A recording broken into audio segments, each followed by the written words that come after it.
श्रीराम समर्थ. श्री गोंदवलेकर महाराज प्रवचने दिवस 11. नामाचे सूक्ष्म स्वरूप. नुसते रामराम म्हणून राम कसा भेटेल हा प्रश्न माणूस सहजच विचारतो आणि त्याला दाखला म्हणून म्हणतो की समजा एखादा मनुष्य नोकरी नोकरी असा जप करीत खोलीत बसला तर त्याला नोकरी मिळणे शक्य आहे का? वरकरणी हा दाखला अगदी बेमालूम दिसतो खरा, पण थोडासा विचार केला तर तो इथे मुळीच लागू पडत नाही असे कळून येईल. जो दाखला द्यायचा आणि ज्या बाबतीत तो द्यायचा त्यांचे गुणधर्म सारखे असावे लागतात. रामनाम आणि नोकरी यांचे परिणाम एकमेकांविरुद्ध आहेत. रामनाम म्हणण्याचा शेवट रामप्राप्तीत म्हणजे स्वतःच्या विस्मरणात होत असतो, म्हणजे देहबुद्धीतून देहाच्या पलीकडे जाणे, म्हणजे स्थूलातून सूक्ष्माच्या पलीकडे जाणे, हा रामराम म्हणण्याचा परिणाम. परंतु नोकरीचा प्रकार त्याच्या अगदी विरुद्ध आहे. मुळात नोकरी ही कल्पना सूक्ष्म आहे, नंतर ती मिळावी म्हणून 10 जणांचे आर्जव करायचे, त्याच्यानंतर ती मिळणारा भेटायचा आणि मग आपण ती नोकरी करायची. म्हणजे नोकरी या कल्पनेतून सूक्ष्मातून स्थूलात जाणे हा नोकरीचा प्रकार.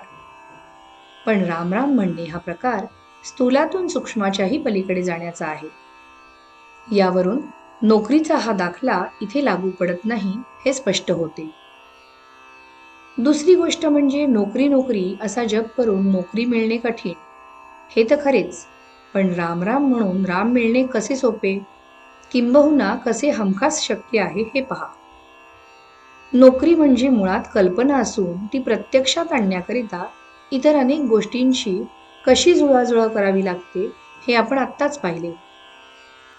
तसेच घर बांधणे ही कल्पना, ती पुरी करून ते घर सर्व बाजूंनी सुखसोयीचे आगर व्हावे या हेतूने सर्व जिन्सा पैदा करून त्यात आणून ठेवणे म्हणजेच कल्पनेतून कृतीत येण्याचा प्रकार झाला.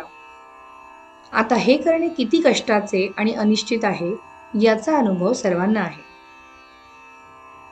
रामनाम म्हणण्याचे उद्दिष्ट स्थूलातून सूक्ष्माच्या पलीकडे जाणे आहे, म्हणजेच अगदी सर्व बाजूंनी परिपूर्ण आणि भरलेले घर एक एक वस्तू फेकून देऊन रिकामे करण्यासारखे आहे.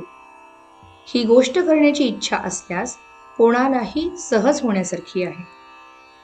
तेव्हा नोकरी नोकरी म्हणून नोकरी मिळणे जितके कठीण तितकेच रामराम म्हणून राम मिळणे निश्चित आहे. सबब रामराम म्हणून राम कसा भेटेल अशी शंका न घेता रामराम जपावे. मनाच्या सर्व दुःखाला कारण देहबुद्धी आहे. ती जायला एकच उपाय, प्रेमाने भगवंताचे नामस्मरण करावे. त्याच्या योगाने सर्व मल जाईल. नामस्मरणच रामाची गाठ घालून देईल. चित्तात तशी तळमळ मात्र पाहिजे. मीपणा टाकावा आणि परमात्म्याचे होऊन राहावे. तात्पर्य, जो नाम घेतो त्याला देहाच्या सुखदुःखाची जाणीव राहणार नाही, तो आनंदात राहील. श्रीराम समर्थ.